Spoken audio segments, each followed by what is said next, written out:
tuto comment remonter boîte de vitesse Minarelli M6. Donc voilà, c'est tout simple. Pour commencer, nous avons deux arbres. L'arbre primaire, l'arbre secondaire. Hop là, t'échappes pote. Donc il faudra les jumeler par la suite, mais ça on verra ça tout à l'heure.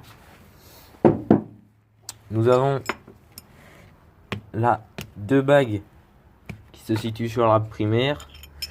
Donc il y a celle-là, celle du bas, vous voyez qu'elle a un petit peu cranté. Elle ira ici. Celle-là, bah forcément, c'est celle du haut. Comme ceci.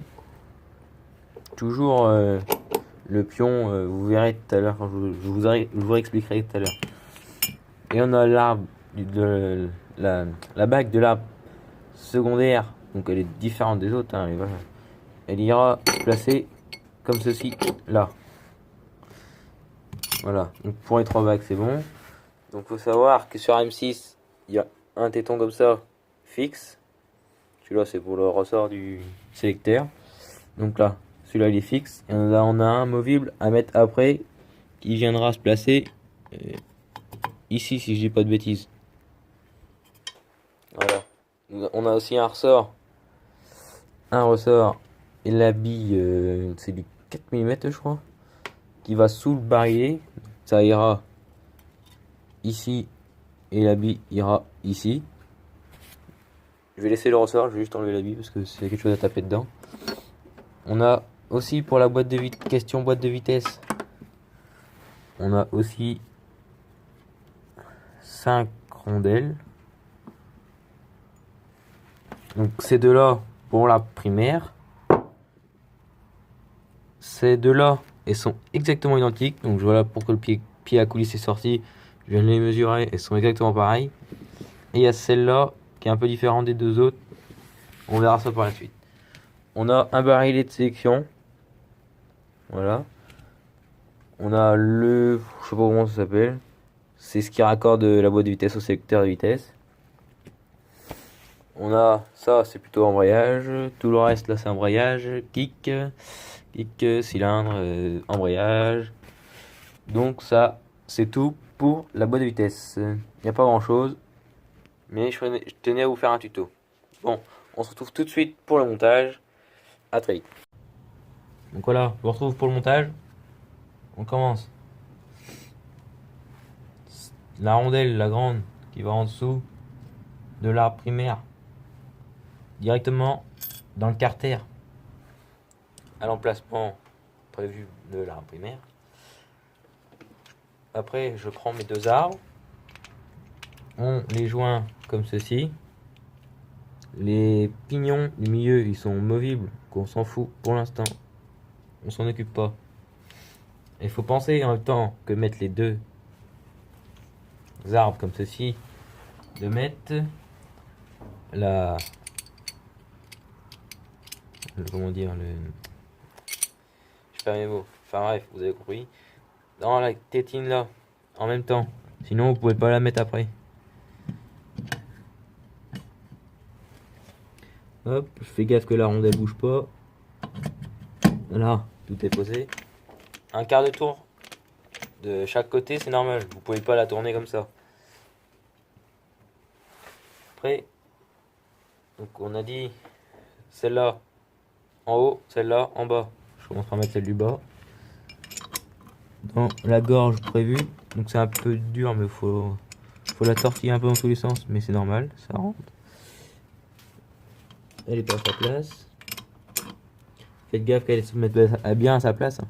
Sinon, ben, vous aurez un problème de sélection. C'est pas la plus facile à mettre. Voilà, là elle a sa place. Celle du haut, ben, facile à mettre. Elle va ici. Voilà. Les deux. On met pas la barre tout de suite. Sinon, vous allez voir après, ça va être le bordel. Le ressort, il est déjà dedans. Je mets la petite bille sur le ressort. On vient mettre le barillet. Donc on met la tétine de l'arbre secondaire en premier vu qu'il est fixe. Celles-là sont mobiles donc ce sera plus simple à régler après. Excusez-moi pour cette petite interruption mais j'ai dû m'absenter quelques secondes. Enfin bref, rien de très méchant. J'ai fait une pause, basta.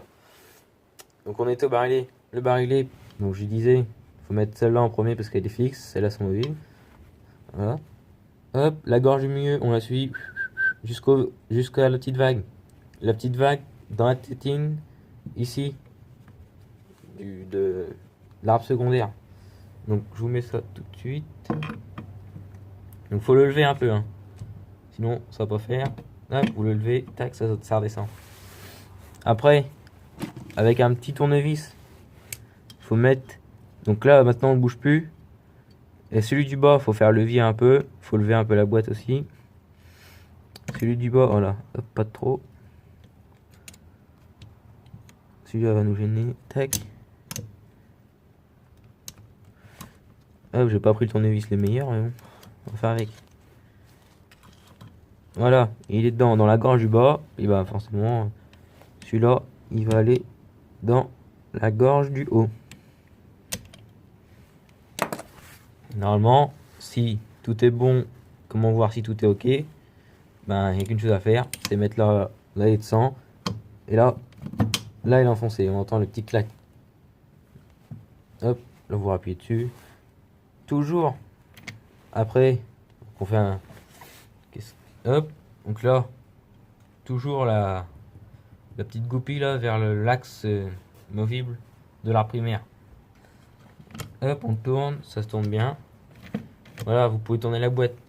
Donc là, pareil, hein, vous n'allez pas pouvoir tourner beaucoup. C'est normal aussi. Faut tout simplement lever un peu toute la boîte avec vos mains et. Ah. Enfin, j'ai pas envie de la lever de trop pour pas que tout saute. Mais c'est normal que ça tourne pas. Ah, puis celui-là, il est pas très bien mis. Normalement, ils sont tous dans des gorges. Vous regardez, tac, tac, gorge, tac. Voilà. Normalement, si on lève un peu la boîte, voilà. Non, bah, ça va pas tourner. Enfin, c'est pas très grave. Si ça tourne pas, c'est normal. Faut pas vous inquiéter, ça tourne pas. De toute façon, quand vous refermez votre moteur, vélo, tout ça, paf. Une fois que le moteur est fermé, si ça tourne pas, là, il y a un problème. Là, si ça tourne pas, c'est normal. Si je ferme mon moteur et que tout tourne, ça va être impeccable. Donc on vérifie quand même que tout tourne à moitié bien quand même. Ah bah là, on est en 6ème. Hop. Hop. Hop. Impeccable. Ah, c'est à moitié dur là quand même.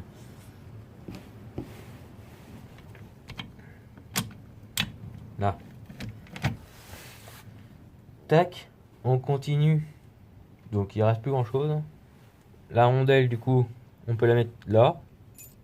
Sur la primaire. Donc voilà, les deux rondelles identiques. Il y en a une qui ira sur le barillet de sélection et une qui ira en dessous. Je dis bien en dessous. Celle-là, elle va en dessous. C'est la même que celle-là, les deux mêmes. Donc il y en a une qui va là et une qui va là. Vous ne trompez pas, ça peut être très, très embêtant pour la suite. Donc celle-là, je la renlève, je vais la mettre après. Voilà, donc on met dans sa gorge, celui-là. Tac. On enfonce bien. Voilà, ça rappuie un peu sur tout. On vérifie bien que le ressort soit bien dans le piton fixe. Donc tac, je remets la rondelle ici. Et il nous reste une rondelle un peu plus large, un peu moins gras sur le côté. Et il y aura ici, en haut de l'arbre de sélection. Donc voilà, la boîte de vitesse à remonter. C'est un peu gras, c'est normal. C'est tout pour la boîte de vitesse. Donc voilà. Ah, voilà. Là, c'est impeccable. Donc voilà, une fois que vous aurez refermé votre moteur, des fois ça se peut que ça tourne pas. C'est parce que des fois, si c'est un peu resté levé ou si tout est pas bien enfoncé, ben ça tourne mal. Mais quand vous refermez votre moteur, de toute façon, ça va parachute d'appuyer sur tout. Mais là, tout est bien enfoncé, tout est nickel. La boîte, elle est impeccable. Il ne vous restera plus qu'à monter votre vélo. Donc voilà. Il vous reste. Donc moi, mes roulements, ils sont mis. Je les ai mis avant de commencer la vidéo parce que je voulais pas faire une vidéo des roulements. Tout simplement, les roulements, petit conseil, mettez-les au congélateur pas mal de temps avant, que vous fasse pas chier, que vous faites pas chier à taper avec des douilles. Moi, j'ai mis au congèle pendant une journée. J'ai bien chauffé mes carters, mais vraiment chaud, chaud, chaud. Je les ai posés, un coup de maillet, et les roulements, ils sont mis impeccables. Ils sont vraiment bien mis. Donc côté allumage, c'est pareil. Moi, c'est un roulement C4 d'un côté et C3 de l'autre, parce que c'est un vélo top perf Racing. Donc c'est tout pour ce tuto. J'espère qu'il vous aura aidé. Et je vous ferai peut-être un tuto montage vilebrequin, cylindre, embrayage, tout ce qui suit. Mais je serai avec ma GoPro, ça sera beaucoup plus simple. On vous verra mieux. Donc voilà, la boîte est remontée. C'était rien de compliqué. J'espère en avoir aidé quelques-uns. Donc à la prochaine pour une nouvelle vidéo sur ma page YouTube. Allez, à bientôt tout le monde. C'était MegaMRT.